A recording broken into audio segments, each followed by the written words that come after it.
Così.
There we go.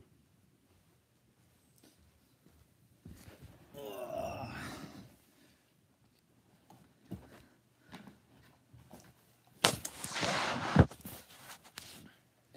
Here I am. So, just give me some indication that you can hear me. Somebody can say, yeah, I can hear you, hello sir. Then I'll get cracking with hopefully short, sharp, to the point session. You can see I've made some notes this time instead of the... There we go. Thank you very much. And why the USA got involved. And so what I'm going to do is I'm going to talk you through my thought process, thinking about what I would do in an exam question if I got something about this, what I would talk about. So first of all, I better shut the door, might wake the baby up, hold on.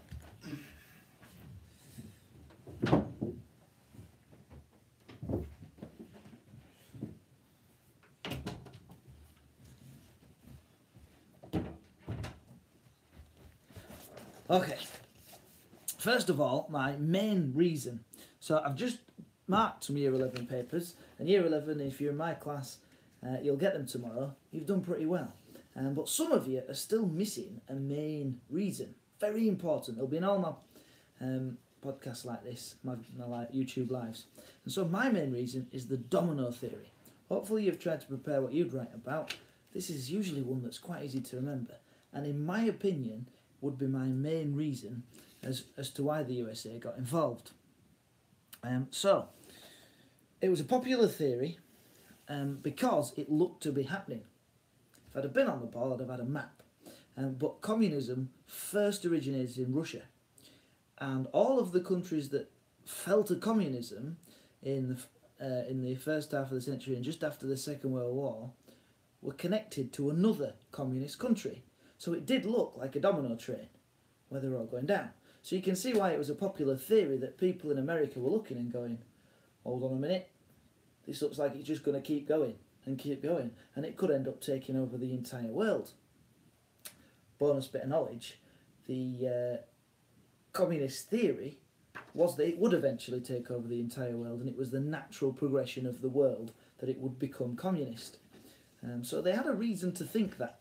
And this is why America thought, right, we've got to stop it somewhere, where better than in Asia, in Korea and Vietnam. So of course they fought in Korea before they committed troops in Vietnam. So they were trying to stop communism from spreading around the world where they thought it would eventually reach them, but maybe more importantly, every time a country fell to communism, it wasn't capitalist, it wasn't going to trade with them. Now, information that I've put there, the Geneva Agreement of 1954. So, in the Geneva Agreement of 1954, it was agreed that there would be elections in 1956. If you can't remember what this is when the Vietnamese, or the communists in Vietnam, had beaten the French, forced the French to leave. And so at the peace talks, they agreed to split Vietnam, North Vietnam, South Vietnam. 1956, they'd have elections. Whoever happened to win, whether it was the South Communist, the South Capitalist, the North Communist, that would unite the country under whoever had won the elections. Well, I've included this because in my paragraph about the domino theory, I'd be saying America blocked those elections because it was quite clear to them that the communists would win, which was another bit of an example of the domino theory appearing to work, because Vietnam shares a border with China. So yeah, and then I put a little bullet point. They felt that they had to get involved in Vietnam because they had to get involved somewhere. They had to stop that domino train from falling, or eventually it would just keep going. So there we go. That would be my main reason, and I would say that in my first paragraph, the main reason was the domino theory. Paragraph number 2 would be the Red Scare. Now, in the 1950s in America, which is the same time at which America was getting increasingly involved in Vietnam, without sending any troops, but were getting increasingly involved, there was a lot of fear of communism and of communist spies in the American government. This is really important, because if you're an American politician, your entire career could be ruined if you're accused of being a communist. even if you're not a communist. If you're accused of it, it's like you've been tainted. Like, oh yeah, he's been accused of being that, you know. Like, I don't know what to compare it to, but yeah, once you've been accused of being something, even if it's not true, it's hard to shake it off. And so the politicians in America were quite keen to show that they were communist by being tough on communism. And also, if people are scared of communism spreading around the world, remember, America is a democracy. You know, you're in charge of America, just like you're in charge of Britain, because people have voted you into power. So if people are scared in America of communism spreading, you have to do something about it, or they won't vote for you. And because there's this Red Scare going on, this general fear of communism in America, the politicians did have to get involved because it was the popular thing to do to try to stop communism. And so this is why I've put all of this, by the way, is on the Key Epic Quizlet. The Gallup poll of 1964, so this is way into the war, well, it's at the start of the war for America, it's the way into American involvement, just about the year where America sent their first troops. At that point, 85% of people asked supported the war. That is proof that most people in America wanted America to try to stop communism from spreading. And so the Red Scare in America, the fact that Americans were worried about communism, meant that the politicians had to act. And the fact that the politicians were at risk of potentially being accused of being communist spies meant they felt they had to act tough on communism, and so they got involved. Here's a good one to write about. The Gulf of Tonkin incident, 1964. And so what happened in the Gulf of Tonkin is, my second bullet point, US ships were supposedly attacked by some North Vietnamese torpedo boats. Whether it actually happened or not is questionable. It probably wasn't the case that it happened, but that was the point at which America really started to send, the airstrikes, they started to send troops in to protect the airfields. It's where they committed the armed forces to Vietnam for the first time. It was after the Gulf of Tonkin incident. And this, often forgotten, so it's a good one if you're going to be a top student to help yourself stand out, the Gulf of Tonkin resolution. So after the Gulf of Tonkin incident, President Johnson went to Congress, which is like American Parliament, said to the politicians, guys, this has happened. American ships have been attacked. I need your support for us to deal with this threat. And so Congress voted that Johnson could take whatever action he thought necessary to deal with the problem. In other words, the government said, yes, Johnson, you can invade. And that was called the Gulf of Tonkin Resolution. However, and this is important to put as well, although this is the official reason why America got really involved in the Vietnam War, it was more of an excuse to get involved rather than a reason, even though it's the official reason. By this point, America was already very involved in Vietnam, just not with troops. As I've written in there. So this is what I'll be putting. Now, although this is the official reason, I would literally be writing that. Well, the Gulf of Tonkin incident was the official reason America got involved. It wasn't the number one main reason. It was more of an excuse to get involved. It's like Johnson thought, oh yeah, these American ships might have been attacked. Brilliant, this is my chance. Now I can get this power to actually deal with it. It's a great question.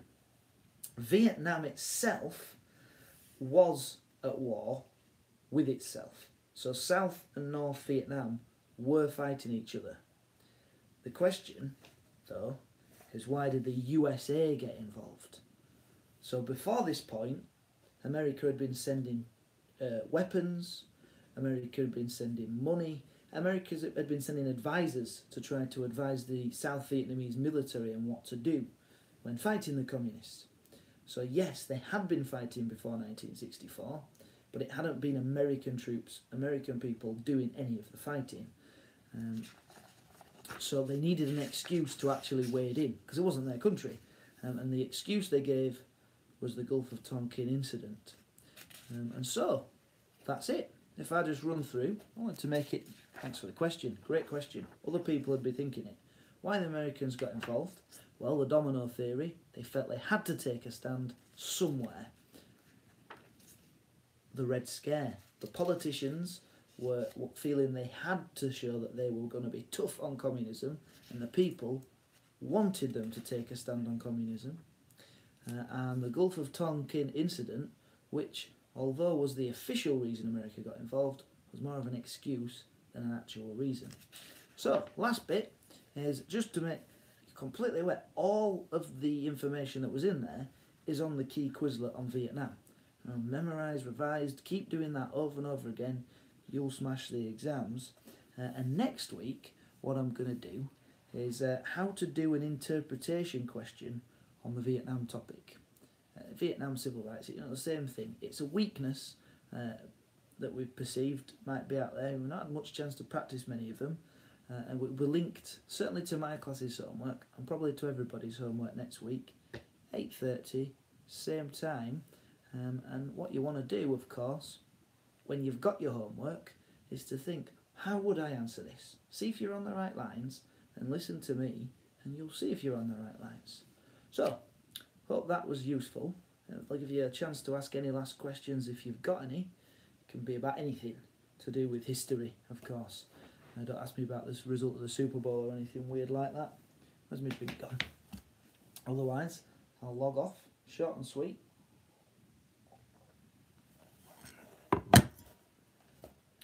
Otherwise, just say, no, that's all right, thanks, sir. How do you answer how useful questions? Right.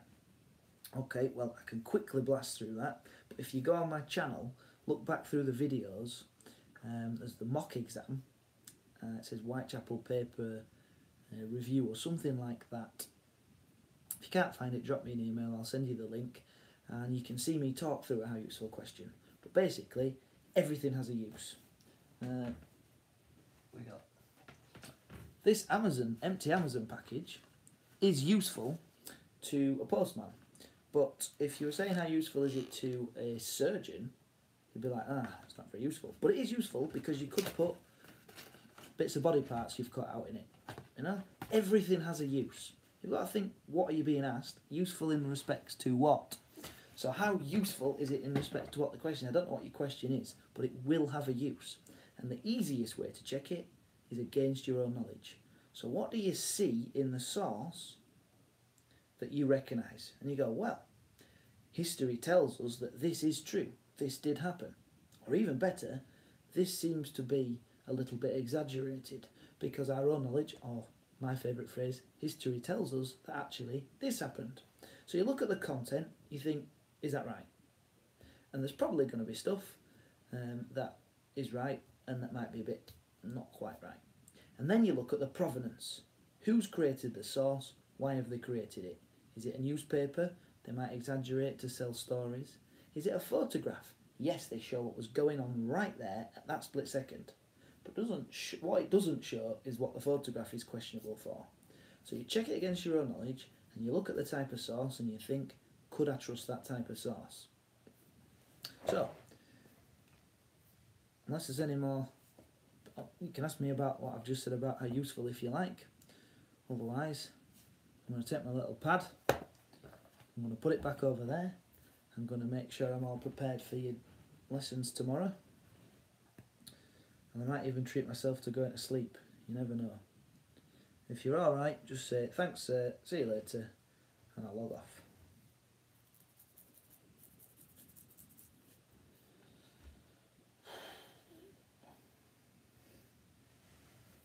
Okay, perfect. Right, hope that was useful. Suggest to me in lessons, you know, the reason why I've written all this stuff down and told you what the question is because somebody last week said, sir, can you tell us what it's going to be about so we can prepare? So if you've got any feedback, I won't be offended. I want it to be useful. Thanks for logging in. See you later.